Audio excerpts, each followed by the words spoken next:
한 대학교의 교정. 25살 엄마 진민영 씨가 유모차를 끌고 오랜만에 학교를 찾았다. 아기를 낳기 전까지 민영 씨는 평범한 대학생이었다.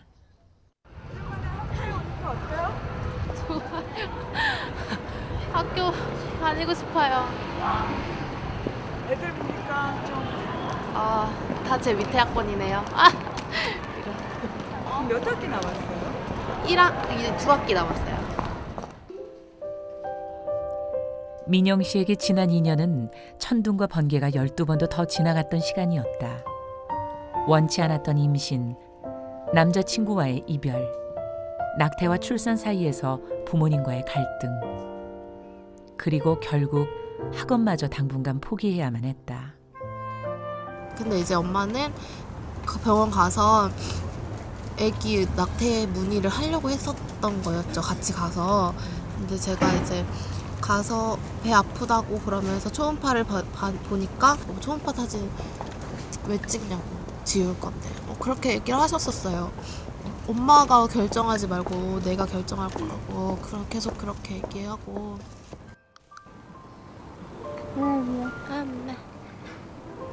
민영 씨에게 아이를 포기하는 일이란 상상할 수도 없는 일이었다. 졸려. 부모님과의 갈등은 계속됐고 민영 씨는 결국 만삭의 몸으로 집을 나와야 했다. 이곳은 민영 씨 같은 처지의 미혼모들이 모여있는 미혼모 보호시설이다. 미혼모들이 출산 후 1년 동안 머무를 수 있는 곳이다. 지금 이곳에선 엄마와 아기들이 공동 생활을 하고 있다. 이루미를 낳기까지도 어려웠지만 준비되지 않은 육아가 때로는 벅차게 다가온다. 처음에는 젖을 놀리려고 했는데 너무 아픈 거예요. 그래서 진짜 너무 우울했어요. 진짜 너무 아파서.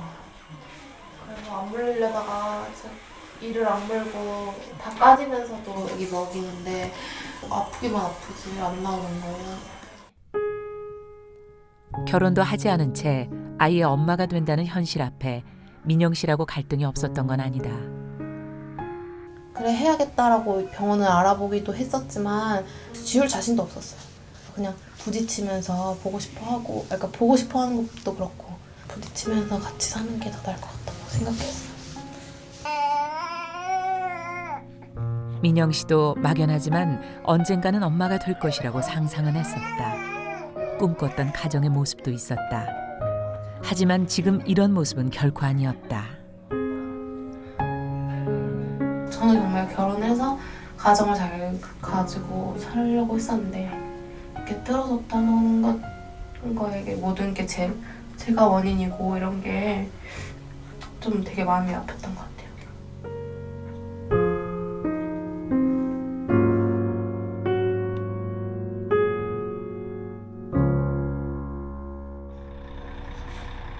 엄마는 힘들다고 괴롭다고 주저앉아 울 수만은 없는 존재인가 보다.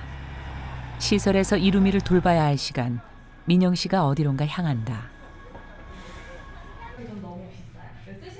미혼모 시설에 있는 민영 씨는 2달 후면 시설에서 나가야 한다. 이제는 한 아이의 엄마로서 아이를 키워야 하기에 경제적 자립이 무엇보다 절실한 상황이다.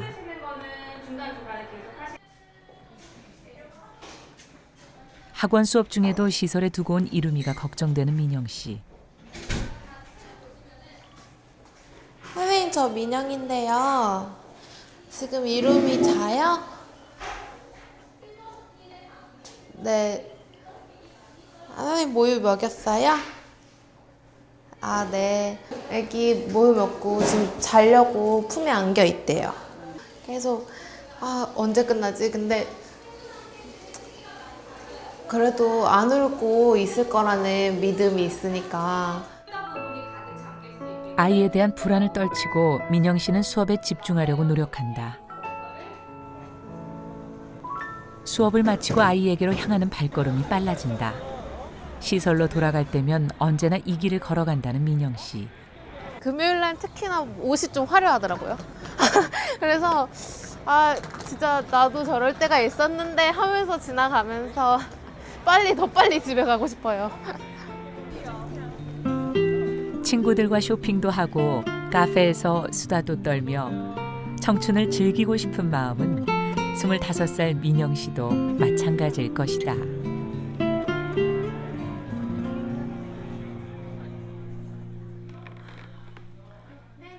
몇 시간 동안 이루미를 못 봐서 마음이 급하다. 엄마 잘 있었어? 늦었니? 늦었어? 엄마 좀 봐줘. 엄마 좀 봐줘. 되게 느리고 안 좋아하고 교복거리고. 엄마한테 좀 웃어주라. 앞으로 아이와 함께 살아갈 일은 걱정이지만 민영 씨가 이루미를 선택한 데는 특별한 이유가 있었다. 제가 이제 유아교육 전공하니까 아무래도 아이들을 계속 만날 거잖아요. 교사를 하면. 근데 내가 아기를 지운 사람이면 교사로서는 별로 자격이 안 되는 것 같았어요. 처음에. 그래서 우선 첫 결심이 그거였고요.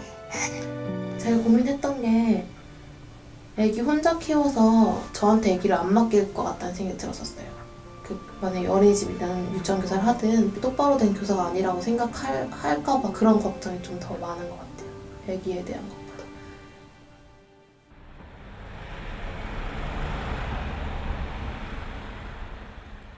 이곳은 자신이 직접 사진을 찍어주는 스튜디오다. 경제적 여유가 없는 민영 씨가 이루미의 100일을 기념해 고민 끝에 선택한 곳이다. 정신없이 키우느라 변변한 사진 한 장 남겨주지 못한 것이 이루미에게 늘 미안했다는 민영 씨. 예뻐요. 더 많이 찍어주고 싶어요. 너무 뿌듯해요.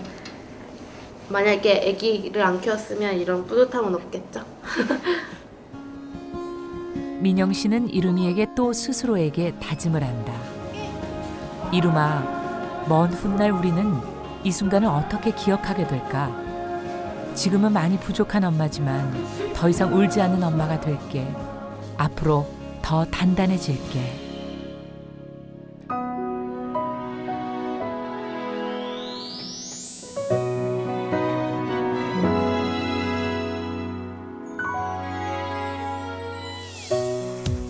네 살 된 지우를 키우고 있는 김선영 씨는 한부모 가정을 위해 지원되는 모자원에서 지우와 단 둘이 살고 있다. 누구나 그렇듯 선영 씨 역시 자신이 미혼모가 되어 이런 고통을 겪으리라고는 한 번도 생각해 본 적이 없었다.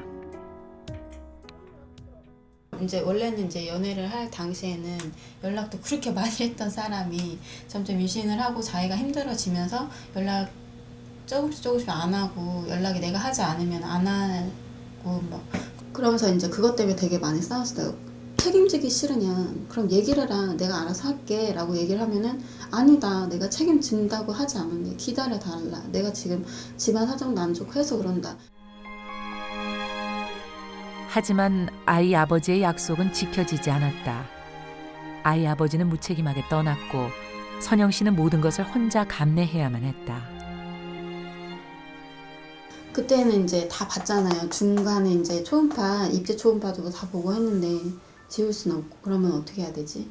라고 생각했을 때 그냥 죽겠다는 생각밖에 안 드는 거예요. 죽어야 되겠다. 그럼 내가 죽으면 애도 같이 죽으니까 이 애가 천덕꾸러기 되지도 않을 거고 나도 사람들한테 뭐 이렇게 무시를 받거나 뭐 우리 가족들도 마찬가지로 그래서 그때부터 되게 죽는다는 생각 되게 많이 했었던 것 같아요.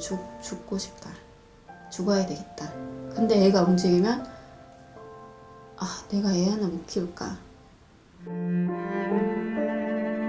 출산 직전 죽음까지 생각할 정도로 두려움이 컸던 선영 씨. 하지만 뱃속에서 커가는 지우를 느낄 때면 죽음도 쉬운 선택은 아니었다.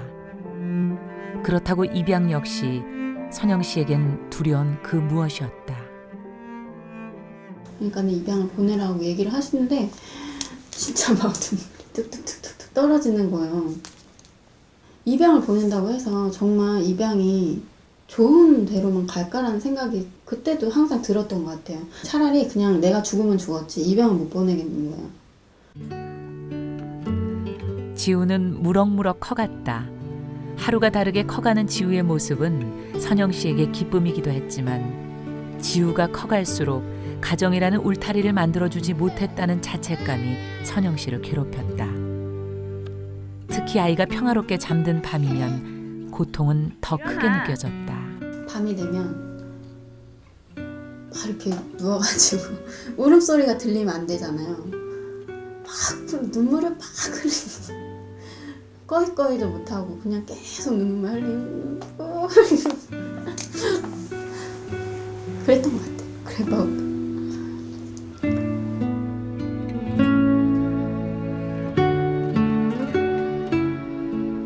얘 누구야?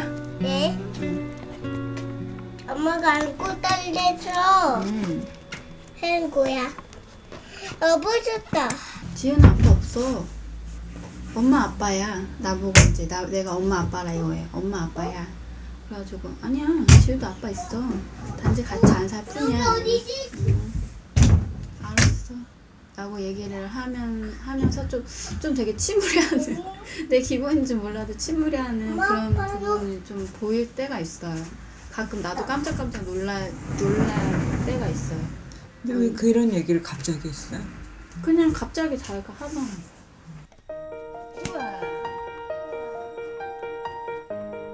아이가 커갈수록 아빠의 빈자리도 커져만 갔다. 지우에게 아빠의 존재만은 알려주고 싶었던 선영 씨는 수소문 끝에 아이 아빠를 찾아 가족이 함께 찍은 사진을 남겨주었다. 지우야 얘 누구야? 엄마. 얘 누구야? 지우. 얘 누구야?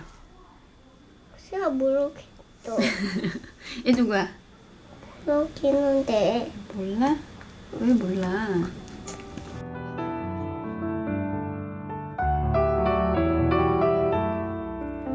그러나 함께 할 수 없는 아버지의 존재는 어린 지우에게 잘 이해가 되지 않나 보다. 지우를 지킬 수 있는 건 오직 선영 씨뿐이다. 양육비 소송을 위해 변호사 사무실을 찾은 선영 씨. 선영 씨는 그동안 미뤄뒀던 양육비 소송을 다시 시작해보기로 했다.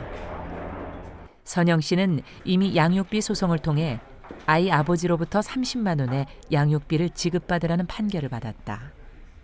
하지만 판결은 이행되지 않았다. 아이가 7개월 때부터 연락을 안 했었고, 그리고 차후에 연락했을 때 연락처 변경이 됐고요. 이런 상황이라고 하면 결국은 이행 명령이라고 하는 거를 신청을 하실 수밖에 없어요. 그 이행 명령 아이 아버지에 대한 미움과 원망으로 시작했던 양육비 소송. 까다로운 절차 때문에 그만두고 싶었던 적도 많았지만 지우에게는 아버지의 존재를 반드시 찾아주어야 했기에 포기하기가 쉽지 않다. 김선영 씨 같은 경우는 상대방이 직장도 어디 있는지 모르고 이행명령 받아도 나중에 감시 신청까지 가야 되는 좀 번거로운 점이 있어서 굉장히 힘든 경우입니다. 혹시 해외는 어떤 식으로 예를 들 만한 나라가 있을까요? 예, 해외 미국 같은 경우에는 아예 양육비 지급 부분과 관련해서 국가에서 책임을 지고 지급을 해주고 국가에서 전담 부서를 마련을 해서 양육비를 받으러 다니는 그런 경우도 있고요. 현실적 장벽만을 확인하고서 변호사 사무실을 나서는 선영 씨. 그동안의 시간이 허물어지는 것만 같다. 화장실 네, 갔다 오셨는데 상담 받고 나시니까 어떠신가요? 머리 너무 아파요. 솔직히.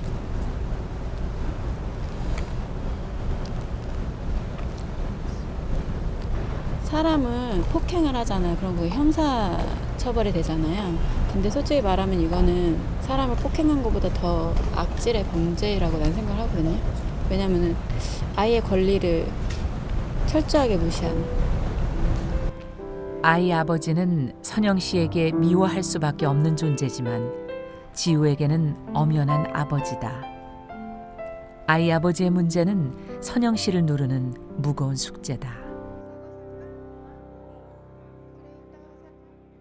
지우가 제일 좋아하는 시장에 왔다. 우와. 이건 뭐야? 뭐예요? 이거 밤이고 이건 쥐포고 이건 멸치. 호기심 많은 지우의 질문은 끝도 없다. 겁 많은 선영 씨와 달리 아이는 세상을 향해 성큼성큼 발을 뗀다. 뭔가 사람들은 나에 대해서 모르겠지만 내 자신이 조금 약해져 있기 때문에 사람들이 나 욕하는 것 같고 손가락질하는 것 같고 그런 느낌 때문에 안 나갔던 것 같아요. 근데 이제 아기가 크면서 그러면은 이제 나로 인해서 아기가 많은 거를 해보지 못하고 자꾸 이제 아기도 나처럼 좀 이렇게 위축되고 막 이럴까봐 나가려고 하죠. 선영 씨 자신도 자신이 미혼모라는 현실을 받아들이기까진 많은 어려움이 있었다. 그러나 세상의 시선은 선영 씨가 받아들인 현실보다 더 혹독하고 가혹했다. 모자원에 사는 엄마들 자식 이 어린이집에 오지 말게 하라고 엄마들끼리. 우리가 무슨 세균인 마냥 쫓아내기 바쁘고 인구조사 같은 것들을 할 때도 저희가 이제 미혼이잖아요. 미혼이 체크를 하고 자녀가 있을 수 있잖아요. 저희는 자녀를 체크를 하면 오류라고 떠요. 결혼, 출산, 엄마, 아빠, 아이. 도식화된 프로그램을 들이대면 엄연한 엄마와 자식의 관계도 오류가 되어버리는 현실.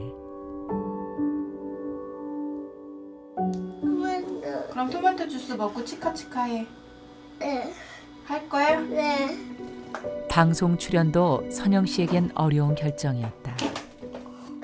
나는 잘못한 게 아니고 내 아이도 잘못한 게 없어요. 내 아이는 선택권이 없었고 그렇다고 해서 내가 뭐 선택을 해서 내가 미혼모로 난 살아야지 이렇게 한 것도 아니었고 난 내 행동에 책임을 지고 있는 게 이건 당연한 거고 그러니까는 굳이 숨길 필요는 없겠다. 그렇지만 저도 두렵죠. 더 이상 움츠러들면 안 된다는 것을 선영 씨도 잘 알고 있다.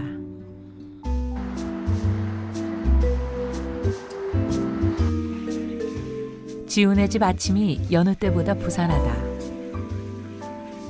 그동안 미뤄왔던 지우와의 소풍을 준비하고 있는 선영 씨. 지우가 아직 어리다는 이유로 아빠가 없다는 이유로 지우와 함께 할 수 있는 많은 것들을 미뤄왔다.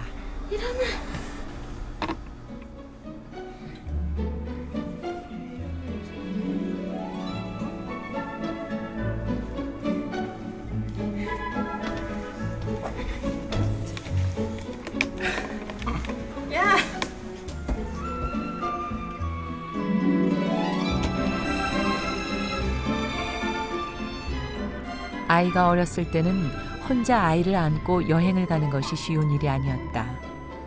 아장아장 걷는 지우와 함께하는 특별한 여행이다.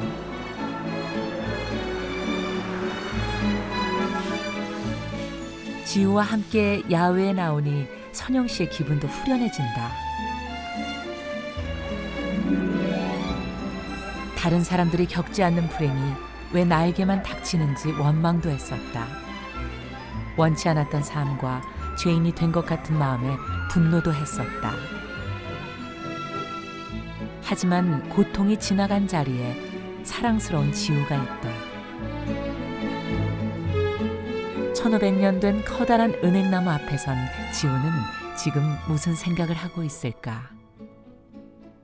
1500년 동안 많은 것을 보고 많은 그 시련과 그런 걸 겪었을 텐데도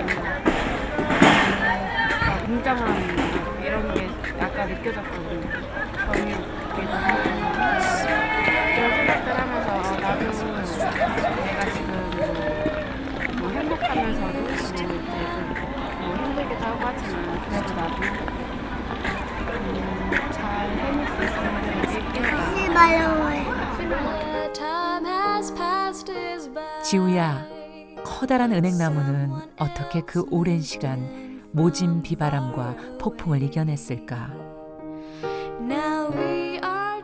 지우야, 산다는 건 이렇게 끝없이 인내해야 하고 쓰러져도 또다시 용기를 내야 하는 일인지도 모르겠다.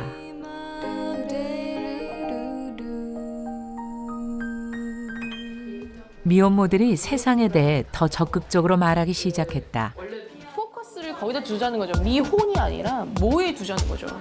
나를 이런 상황에 빠뜨려서 너무 얄미웠지만 엘리야를 보면은 너무 행복해. 나는 얘가 없으면 난 살 수가 없고. 배우가 된 미혼모들. 그중 한 사람이 최영숙 씨다. 항상 내 손 안면에만 있던 내가 뭐든지 다 할 수 있는 내 뜻대로 할 수 있는 그 존재였는데 이제 그게 아니라 하기 싫다고 하고 밉다고도 얘기하고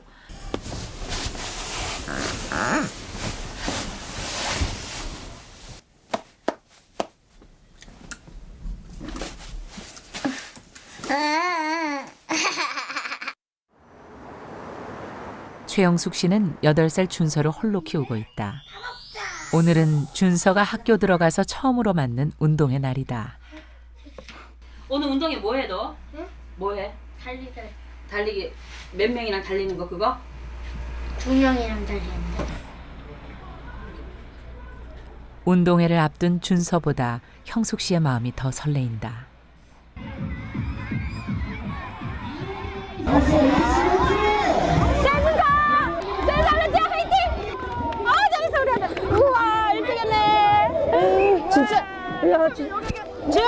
준서 진짜 잘 뛰나 달리기? 선생님한테 가. 잘했어 1등. 야 역시 잘 달린다.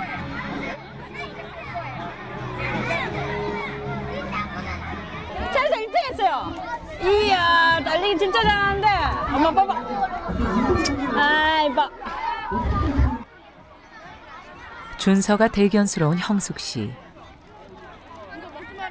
하지만 가족들이 총출동하는 운동회에도 엄마와 단 둘뿐인 준서가 한편으론 안쓰럽다.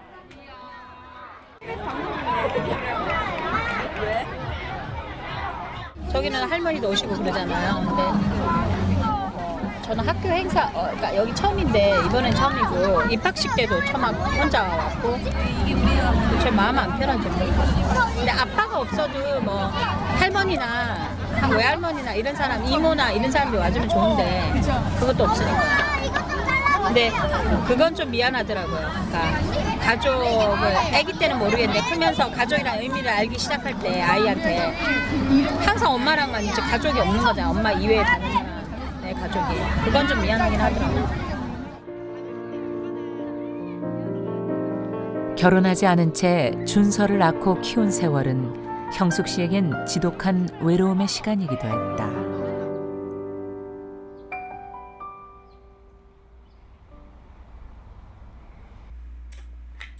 늘 엄마와 단 둘뿐인 준서네 집. 최영숙 씨는 남자친구와 헤어진 후 임신 사실을 알았다. 이건 맞고. 고심 끝에 결정한 이별이었기에 다시 번복할 수 없는 상황이었다. 아니요 안 아닌데? 가르쳤어요. 냄새. 안 가르쳐줬는데. 어디서? 처음부터 혼자 나와서 키워야 되겠다가 아니라 처음에는 안 날라고 했었어요. 근데 저는 제가 처음에 낙태를 하려고 했던 이유가 뭐였냐면요. 우리나라는 그냥 쉽게 얘기하잖아요. 애비 없는 자식. 애비 없이 커서 저래. 그때는 이제 어떻게 애를 낳기는 낳을 날은 다가오는데 키워야 되나 말아야 되나. 그게 너무 힘들었거든요, 저는.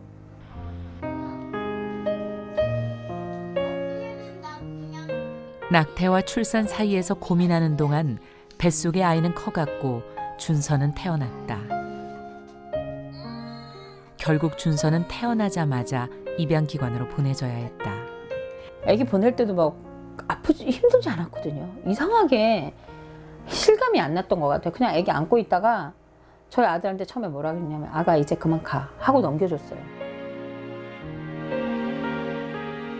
택시를 딱 탔는데 애가 없는 거예요. 진짜 아무것도 변한 게 없는데 애만 내가 어디다 버리고 그냥 애 낳고 버린 그 느낌으로 애가 없는 거야. 그때부터 실감이 나면서 눈물이 그렇게 나더라고요.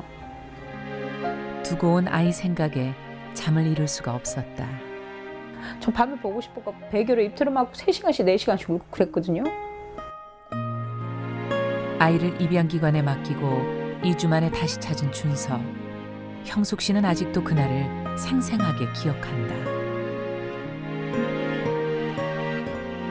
그 텅 빈 그 사무실에 하얀 벽 안에 애가 저희 아이 혼자만 누워 있는데 그게 이제 2주 된 애기면 얼마나 작겠어요. 얼마나 작겠어요. 근데 걔가 거기 혼자 딸랑 누워 있는 거예요. 그 삭막한 그 벽 같은데 저는 그게 너무 미안하고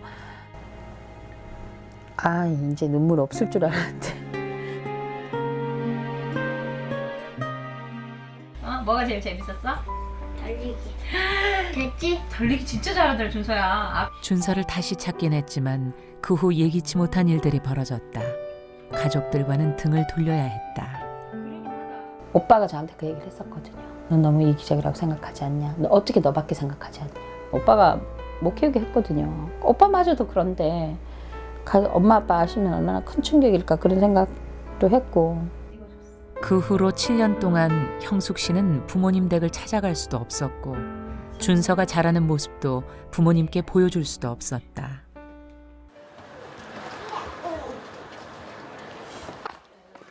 해외 입양인들의 송년 파티가 있는 날, 형숙 씨는 준서와 함께 이곳을 찾았다.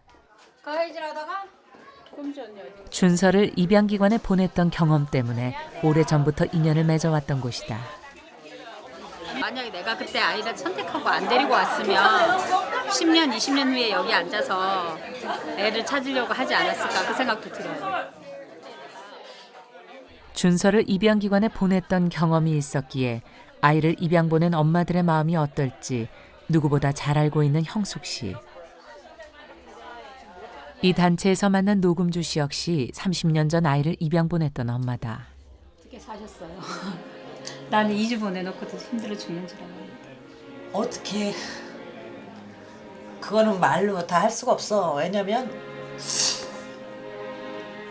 아이를 한번 잊어버리면 엄마들은 살아있다고 해서 사는 게 아니야. 그냥 되는 대로. 그러니까 막 사는 거야. 막 나를 포기를 하고. 아이를 입양 보내기까지 얼마나 많은 사연들이 있었을까. 준서를 다시 찾지 않았더라면 형숙 씨 역시 이렇게 아파하고 있었을지도 모르겠다. 30년 만에 처음 보는데 내 머리 기억 속에는 어렸을 때 그 모습밖에 없는데 다 커가지고 들어오는 내 아들 보니까 딱 나랑 똑같더라고. 그래서 내 아들이구나. 어렵게라도 찾으면 다행이지만 부모를 찾지 못한 해외 입양인들의 사연은 형숙 씨의 마음을 더 안타깝게 한다. 엄마를 아직 못 찾았는데 우리 한국 엄마도 면모의 가능성이 확률이 높다고 생각해서 아마 만약에 나 같은 사람 그때 우리 엄마도 도와주었으면 어떻게 되었을까 그런 생각 때문에 전혀 원망하는 마음은 없어요. 서로를 그리움으로 기억하는 엄마와 자식. 그래서 부모지간을 천륜이라고 하나 보다.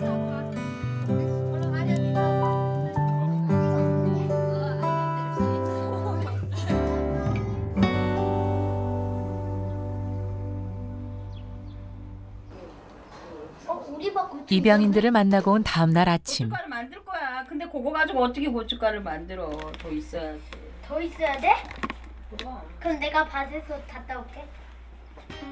갑니다. 준서와 함께 맞는 평온한 아침에 형숙 씨는 그저 감사할 따름이다.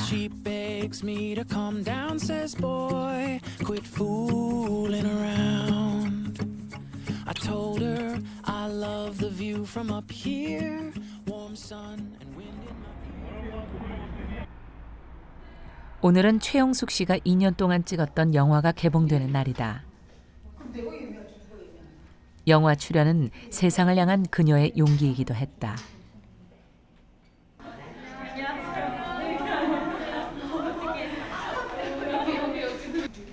고맙습니다. 와주셔서. 저희 첫 상영일인가요? 오늘 개봉이죠? 네. 네. 어떻게 첫 상영부터 오셨어요? 배우니까요. 그리고 밤에 잠을 못 잤어요, 사실은. 긴장이 돼가지고 감독님이랑 계속 통화하고. 그래도 의미 있는 날이니까 첫 시간을 보려고. 이른 아침 첫 상영일. 관객은 많지 않았지만 자신의 삶이 세상에 공개되는 이 순간 형숙 씨의 마음은 두근거리기 시작한다.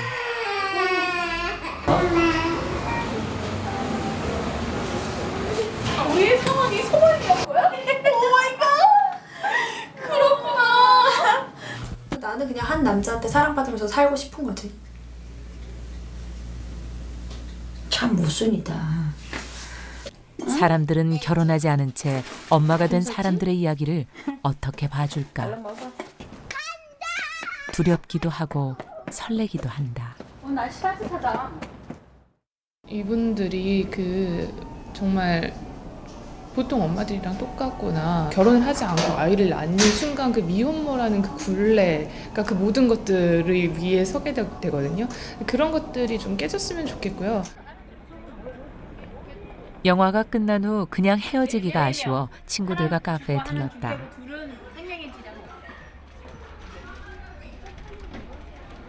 내가 영화 찍을 때 처음에 뭐 했냐면 가게 문 닫을 때 찍기 시작했거든. 전셋집에서 살다가 시설로 들어가게 된 찰나. 그러니까 내가 여기 들어온다는 사실 자체 굉장히 우울한 거야. 영화 얘기로 시작한 그녀들의 수다는 남들에게 하지 못하는 이런저런 속 얘기로 이어진다. 근데 판결 받을 때가 그거를 사실은 임신하고부터 옛날 인연은 거의 끊잖아. 끊을 수밖에 없는 게 아니라 낙태하라고 자꾸 그러니까 싫어지는 거지. 나는 솔직히 미혼모란 거 회사 사람들도 모르고 얘기 안 했어요. 남편 있는 것처럼 얘기했어요. 출장 갔다고. 출장 갔고 이제 한 2년 있다가 합칠 거라고. 근데 그게 벌써 4년째야. 그게 계속 4년째야. 없다는 말을 못 하겠어. 막 편견 갖고 엘리야 따돌리고 그럴까 봐. 근데 이제 영화 나왔으니까 이겨내야지. 그런 생각 되게 많이 했는데 나는 내가 원해서 미혼모가 된 게 아니라 그 사람이 책임을 지지 않았기 때문에 내가 어쩔 수 없이 미혼모가 된 거잖아. 아, 남편이 있었으면 좋겠다. 나는 그 뚜껑 열 때. 뚜껑 아니 그 통 그래. 뚜껑 열 때 안 열리는 거야. 그럴 때 남자가 필요해. 그때 했어. 근데 또 그게 내가 열잖아. 그러면 괜찮네. 혼자 살아. 친구들과 긴 수다로 마음을 풀어봤지만 세상 앞에 자신을 공개한 오늘 최영숙 씨 마음에 있는 파문은 쉽게 가라앉지 않는다.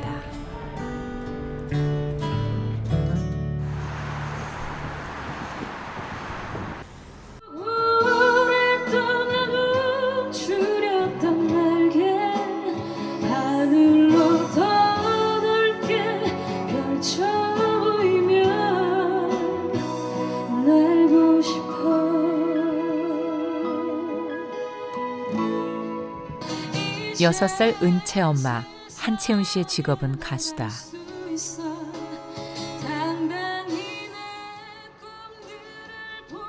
같은 시각 채훈 씨의 딸 은채는 잠들어 있다. 늦은 시간까지 노래를 해야 하는 엄마를 대신해 은채를 보살펴주고 있는 사람은 채훈 씨의 부모님이다. 은채 곁엔 늘 은채를 사랑해주는 가족들이 있다. 자, 네가 골라서 해봐. 그 혼수 문제가 이제 문제가 돼갖고 그쪽에서 일방적으로 이제 결혼 날짜 예식장까지 다 잡아놨다가 저희한테 아무 말도 없이 통보도 없이 다 취소시켜 버린 거예요. 그 결혼을 못 시키겠다고. 은채를 임신한 상태에서 통보받은 파혼 소식은 채윤 씨에게도 감당하기 힘든 고통이었지만 가족들에게도 큰 충격이었다. 채윤 씨의 파혼 소식에 가족들은 하늘이 무너지는 것만 같았다. 가정 형편도 좋지 못했던 때라 온 가족이 단칸방에서 지내야 했던 상황이었지만 가족들은 하나가 되어 채윤 씨를 걱정하고 보듬어 주었다. 그런 상황에서는 진짜 입양을 보내야 될 상황이었을 것 같아요. 지금 생각해 보면은 원룸에서 그 진짜 방 한 칸에서 그래도 뭐 죽을 먹어도 그냥 데리고 사는 게 더 좋은 것 같아요. 최대한 담담해지려고 애썼지만 힘들어하는 채윤 씨를 지켜보는 일은 가족들에게도 가슴 아픈 일이었다.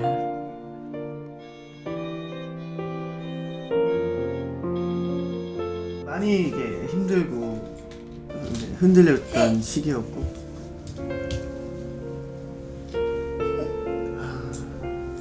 정말 터놓고 지내는 지인이 아닌 이상은 얘기하기가 껄끄러운 그런 자신의 역사를 갖고 있는 거잖아요. 과연 누나는 저걸 밖에서 어떻게 대처를 할까 그런 생각 많이 했죠. 처음에. 채윤 씨가 힘들 때마다 부르는 노래가 있다.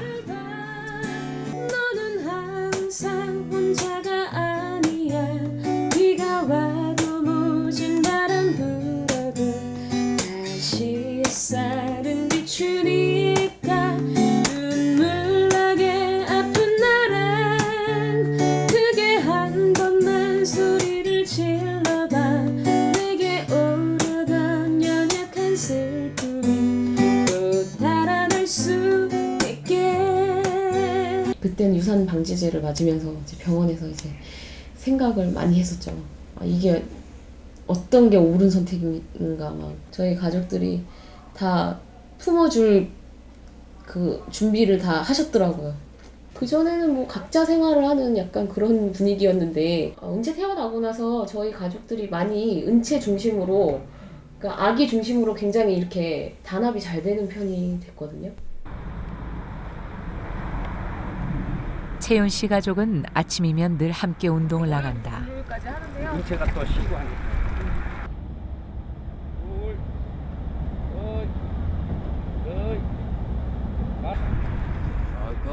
은채를 얻기까지 숱한 고비들이 있었지만 채윤 씨는 가족이 있어 힘든 고비를 버틸 수 있었다.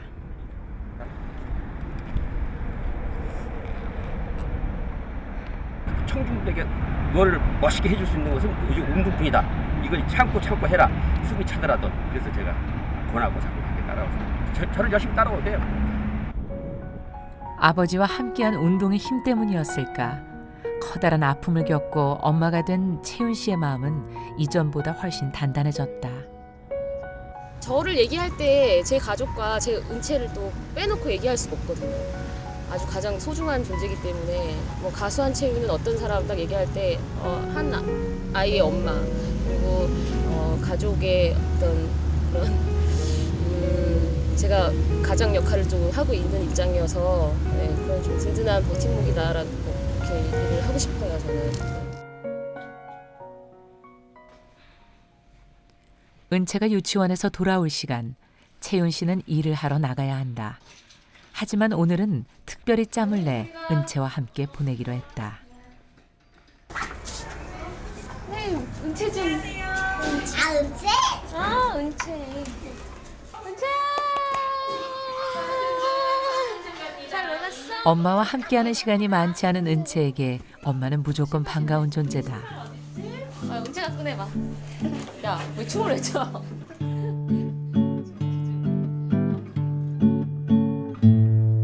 은채와 어린이 도서관을 찾은 채윤 씨. 도서관은 은채와의 데이트 코스이기도 하다. 엄마와 함께하는 시간이 마냥 즐거운 은채. 채윤 씨도 이 시간이 행복하기만 하다. 빨리 와.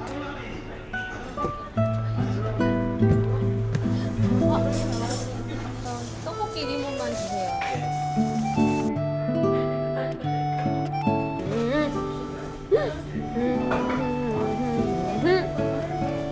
아, 내가 이 아이를 낳기 위해서 세상에 온 것 같다. 약간 그런 느낌이 들 정도로 오아시스 같은 존재. 제가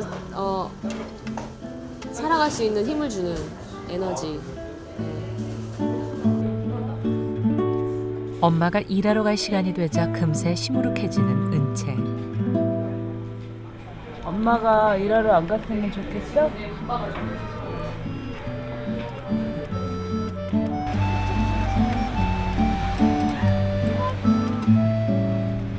은채를 두고 일을 하러 가야 하는 채윤 씨의 마음도 은채와 비슷할 것이다.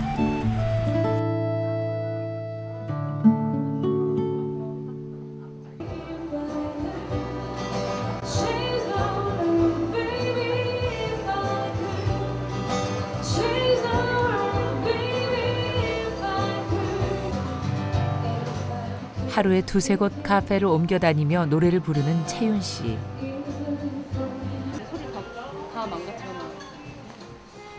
지칠 법도 한데 피곤한 기색이 전혀 없다. 아 오늘 이 지옥의 레이스에 오늘. 보통은 이렇게 많은 털로 하시는 않으세요? 아 사실 이 정도는 해야지 먹고 사는 거거든요. 네, 마음 같아서는 막 더 많이 하고 싶지만 이게 좀 체력이 많이 소모되는 직업이라. 네.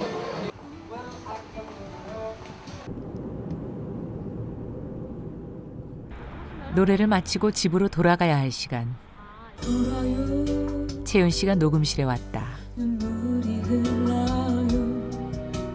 사랑한단 그 말뿐인데 내가 원하는 건 난 이젠 들을 수 없는 가수 생활 15년 만에 처음으로 갖게 되는 솔로 앨범을 준비하기 위해서다. 오늘 처음 여기서 와서 불러보신 거죠? 네, 첫 연습이었는데 아직 갈 길이 먼데요. 네.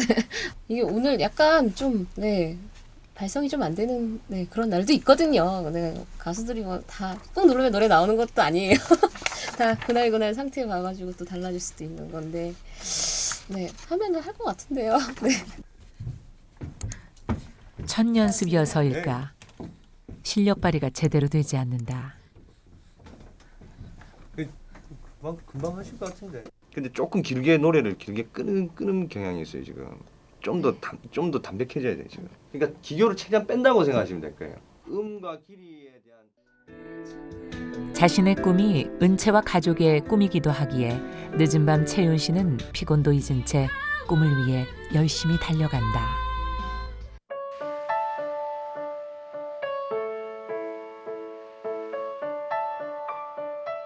제작진은 내 엄마들을 다시 만났다. 창문을 열어봐요.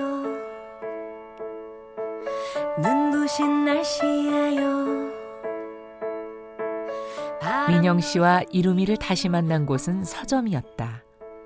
창문을 열어봐요. 민영 씨는 어려운 상황이지만 유치원 교사를 뽑는 임용고시에 도전하기로 했다.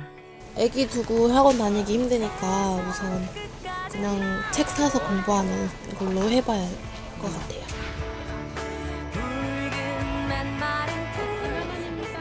세상 밖으로 나가기조차 두려워했던 선영 씨를 다시 만난 곳은 의외의 장소였다. 선영 씨는 대학생들과 함께 미혼모 가족협회 일을 돕고 있었다. 사람들과 함께하는 선영 씨의 표정이 한결 밝아 보였다. 굉장한 변화죠. 옛날 같으면 이거 어떻게 저 얼굴 가리기 바쁘고 저는 이런 거 절대 못했을 것 같아요. 근데 이제 이렇게 막 제가 이제 오픈을 하고 이렇게 하니까는 오히려 이런 것도 굉장히 재밌고 사회가 아직 굉장히 좋은 사람이 굉장히 많구나라는 거를 내가 나오면서 느끼게 되는 것 같아요. 치과를 찾은 준서와 형숙 씨. 형숙 씨는 7년 동안 잃어버렸던 가족을 다시 만났다. 이번 명절에 갔다 왔어요. 시골에. 우리 시골에. 우리 언니네 집에 가고. 맨 먼저 나를 받아주지 않는 건 가족이지만 그래도 끝내 받아주는 건 가족이에요. 그 가족이 나를 버린 게 아니라 가족들도 준비가 필요하긴 한 것 같아요.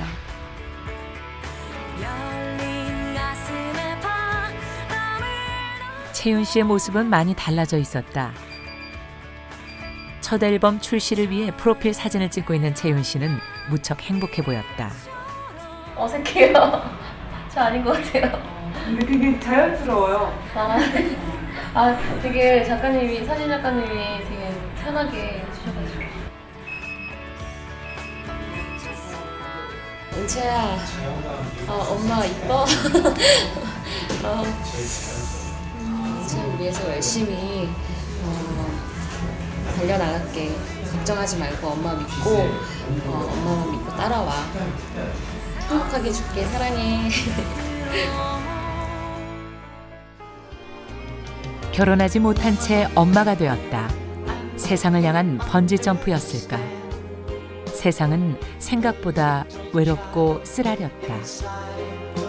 세상의 모든 어머니는 쓰디 쓴 것만을 알아서 쓴 줄을 모른다고 한다.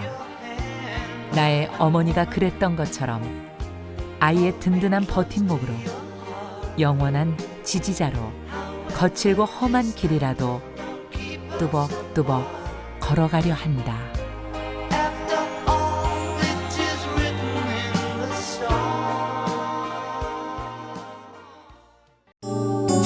KBS KBS KBS 한국방송